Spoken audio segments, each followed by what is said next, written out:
അസ്സലാമു അലൈക്കും വറഹ്മത്തുള്ളാഹി തആല വബറകാതുഹു. ഞാനിപ്പോൾ ഉള്ളത് ഒരു നെൽവയലിലാണ്. ഇന്ന് ഇന്ത്യ മഹാരാജ്യത്ത് പ്രധാനമായും ചർച്ച ചെയ്യുന്ന വിഷയങ്ങളാണല്ലോ കൃഷിയും അതുപോലെ തന്നെ കാർഷിക ബില്ലുമായി ബന്ധപ്പെട്ട മറ്റ് വിവാദങ്ങളൊക്കെ. അപ്പോൾ അതിനെക്കുറിച്ച് സംസാരിക്കാമെന്ന് കരുതി, പരിശുദ്ധ ഇസ്ലാമിൻ്റെ കൃഷിയോടുള്ള കാഴ്ചപ്പാടുകളെക്കുറിച്ചും സംസാരിക്കാമെന്ന് കരുതി. അതിനേറ്റവും പറ്റിയ ഇടമാണ് ഈ വയലേല. ഇത് എൻ്റെ നാട്ടിൽ തന്നെയുള്ള വയലാണ്. ഇവിടെ പരമ്പരാഗതമായി ധാരാളം നെൽകൃഷി, വാഴക്കൃഷി തുടങ്ങിയ കൃഷികളൊക്കെ ഉണ്ട്. അപ്പോൾ ഇതാണ് ഏറ്റവും പറ്റിയ ആപ്റ്റായ ഒരു സ്ഥലം എന്ന് തോന്നി. അതുകൊണ്ട് നമുക്കല്പം കൃഷിയെക്കുറിച്ച് സംസാരിക്കാം. ആദ്യമായി പള്ളിയാളി വ്ളോഗിലേക്ക് എല്ലാവർക്കും സ്വാഗതം.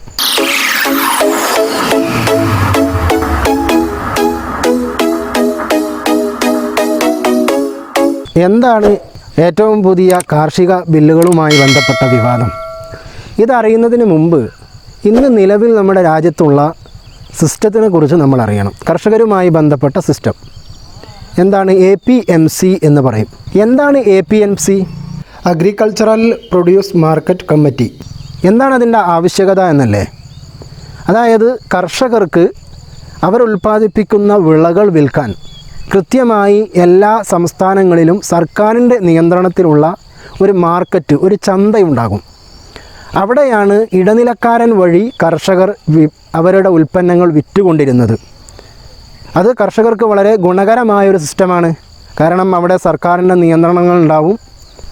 ഓരോ സംസ്ഥാനങ്ങളിലെയും ഭരണസമിതിക്ക് അതിൽ നിന്ന് കൃത്യമായ ടാക്സ് ലഭിക്കുന്നുണ്ട്. കർഷകർക്ക് സർക്കാരിൻ്റെ നിയന്ത്രണത്തിലുള്ള ഈ മാർക്കറ്റുകളിൽ കൊണ്ടുപോയി അവരുടെ ഉൽപ്പന്നങ്ങൾ വിൽക്കാം. ഇനി അഥവാ മാർക്കറ്റുകളിൽ സാധനങ്ങൾ വിൽക്കാൻ സാധിച്ചില്ല, ഏതെങ്കിലും കാരണവശാൽ മാർക്കറ്റുകൾ ഫുള്ളായി ഇനി വാങ്ങാൻ കഴിയില്ല എന്നിടത്തേക്ക് മാർക്കറ്റുകൾ എത്തുമ്പോൾ നേരിട്ട് സർക്കാരിന് കൊടുക്കാം കർഷകർക്ക്. അങ്ങനെ വരുമ്പോൾ ഒരു താങ്ങുവില, ഒരടിസ്ഥാന വില ഏതായാലും കർഷകന് കിട്ടും എന്നത് ഒരു ഉറപ്പുള്ള കാര്യമായിരുന്നു. അങ്ങനെയൊക്കെയുള്ള സംവിധാനങ്ങളാണ് ഇതുവരെ നമ്മുടെ രാജ്യത്ത് ഉണ്ടായിരുന്നത്. അപ്പം നമ്മുടെ രാജ്യം ഇന്ന് നേരിടുന്ന പ്രശ്നം എന്താണ് ഇന്ന് നമ്മളിന്ന് കാണുന്ന ഈ വിവാദങ്ങൾക്കും കർഷകരുടെ വലിയ സമരങ്ങൾക്കും നിരാഹാര സമരങ്ങൾക്കും അതുപോലെ തന്നെ കർഷകരുടെ മൃഗങ്ങളൊക്കെ ഉൾപ്പെടുത്തിയിട്ടുള്ള ഈ സമരങ്ങൾക്ക് കാരണമെന്ന് ചോദിച്ചാൽ 3 ബില്ലുകൾ കേന്ദ്ര സർക്കാർ പാസ്സാക്കിയതാണ്.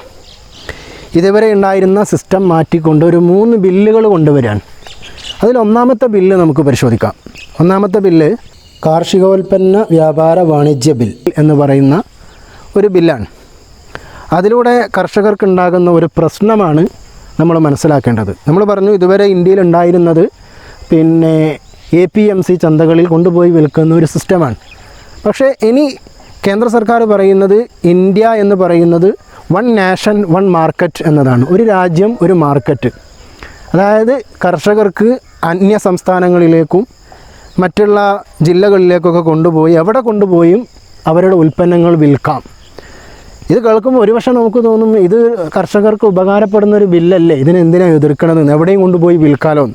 പക്ഷെ നമ്മൾ മനസ്സിലാക്കേണ്ടത് നമ്മുടെ രാജ്യം എന്ന് പറയുന്നത് 80% ചെറുകിട കർഷകർ കാർഷിക വൃത്തി നടത്തുന്ന രാജ്യമാണ്. 80% ചെറുകിട കർഷകരാണ്.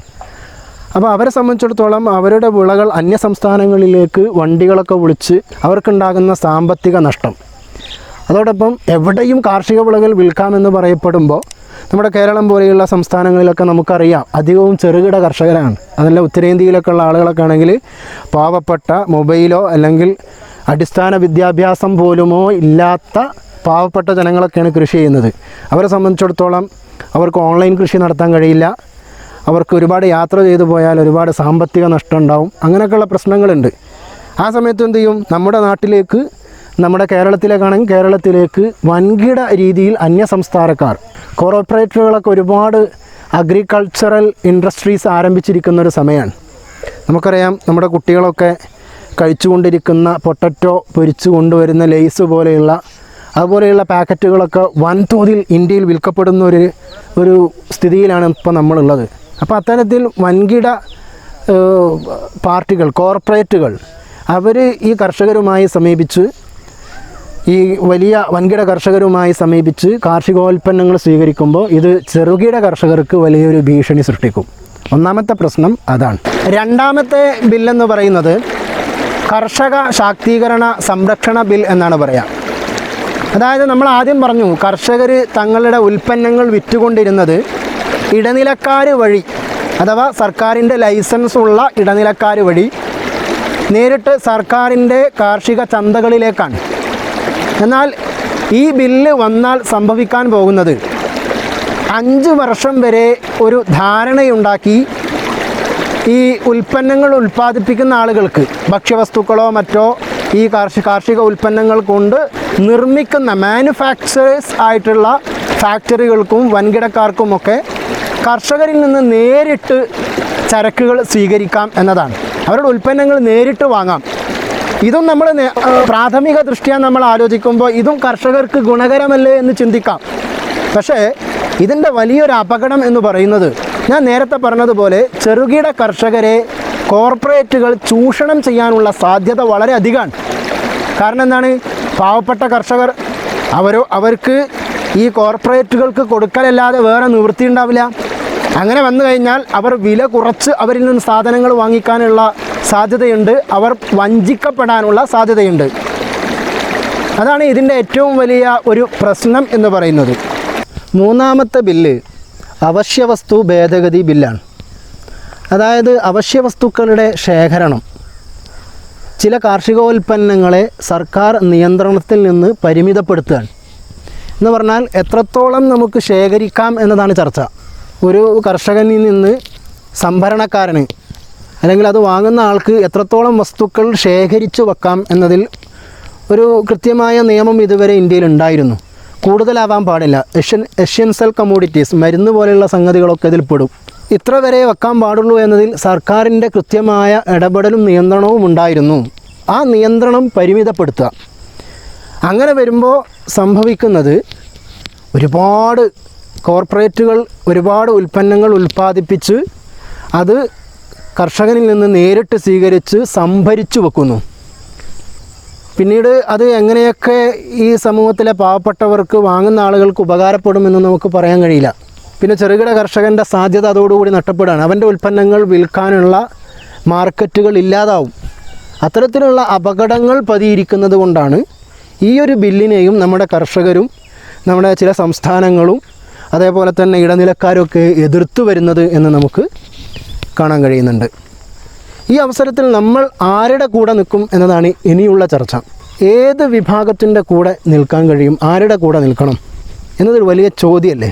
ആ ചോദ്യത്തിനുള്ള മറുപടിയാണ് ഇനി പറയാൻ പോകുന്നത്. മുസ്ലിങ്ങളായ നാം ആർക്കൊപ്പം നിൽക്കണം എന്ന് ചോദിക്കുന്ന ചോദ്യത്തിന് പോലും പ്രസക്തിയില്ല എന്നാണ് എനിക്ക് തോന്നുന്നത്. കാരണം ഇസ്ലാം പൂഴ്ത്തിവെപ്പിന് എതിരാണ്. മുഹമ്മദ് റസൂലുള്ളാഹി സ്വല്ലല്ലാഹു അലൈഹി വസല്ലമ തങ്ങൾ തന്നെ നിരവധി തവണയായി ഹദീസുകളിൽ പറഞ്ഞിട്ടുണ്ടല്ലോ, പൂഴ്ത്തിവെക്കുന്നവൻ പാപിയല്ലാതെയല്ല എന്ന്. പാപിയല്ലാതെ പൂഴ്ത്തിവെക്കില്ല, കുറ്റവാളിയല്ലാതെ പൂഴ്ത്തിവെക്കില്ല എന്നൊക്കെ നബി സല്ലല്ലാഹു അലൈഹി വസല്ലമ തങ്ങൾ പറഞ്ഞ ഹദീസുകളും നമുക്ക് കാണാൻ കഴിയുന്നുണ്ട്. മാത്രവുമല്ല, ഇസ്ലാമിൻ്റെ ഒരു കച്ചവട വ്യവസ്ഥ അല്ലെങ്കിൽ കാർഷിക വ്യവസ്ഥ എന്ന് പറയുന്നത് നീതിയിലും ധർമ്മത്തിലും അധിഷ്ഠിതമായി തന്നെയാണ്. അത്തരത്തിലുള്ള കാർഷിക വൃത്തിയെ മാത്രമേ ഇസ്ലാം പ്രോത്സാഹിപ്പിക്കുന്നുള്ളൂ. ഒരു മനുഷ്യൻ ഭൂമി തരിശായിടാൻ പാടില്ല എന്നാണ് മുഹമ്മദ് റസൂലുള്ളാഹി സ്വല്ലല്ലാഹു അലൈഹി വസല്ലമ തങ്ങൾ പറയുന്നത്. ഭൂമി തരിശിടാൻ പാടില്ല. ഒന്നുകിൽ കൃഷി ചെയ്യുക, അതിന് കഴിയില്ലെങ്കിൽ വേറെ ആളുകൾക്ക് കൃഷി ചെയ്യാൻ അതിനെ വിട്ടുകൊടുക്കുക. നബി സല്ലല്ലാഹു അലൈഹി വസല്ലമ തങ്ങളുടെ ഒരു ഹദീസിൽ കാണാം, ഒരു മുസ്ലിം ഒരു കൃഷി ആവശ്യത്തിന് വേണ്ടി ഒരു മരം നട്ടു അല്ലെങ്കിൽ ഒരു തൈ നട്ടു. അതിൽ നിന്ന് ഫലമുണ്ടായ ശേഷം ആരെങ്കിലും അതിൽ നിന്ന് ഭക്ഷിച്ചു, ഒന്നുകിൽ പക്ഷികൾ ഭക്ഷിച്ചു, അല്ലെങ്കിൽ മൃഗങ്ങൾ ഭക്ഷിച്ചു, അല്ലെങ്കിൽ മറ്റാരെങ്കിലും വന്ന് ഭക്ഷിച്ചു, അത് അവന് സ്വതക്കയാണ്. ഇനി ഒരു കള്ളം വന്നുകൊണ്ട് ആ കൃഷി ചെയ്ത വസ്തു കട്ടുകൊണ്ടുപോയി, എന്നാലും അവനത് സ്വതക്കയാണ്. ഇങ്ങനെ പഠിപ്പിച്ച മതമാണ് പരിശുദ്ധ ഇസ്ലാം. അതായത് കൃഷി ചെയ്യാനുള്ള വലിയൊരു പ്രോത്സാഹനം, എങ്ങനെ വന്നാലും അതിന് ആത്മീയമായ പ്രതിഫലം അവന് ലഭിക്കുന്നു എന്നർത്ഥം. അത്രത്തോളം പവിത്രമാണ് ഇസ്ലാമിൽ കൃഷി എന്ന് പറയുന്നത്.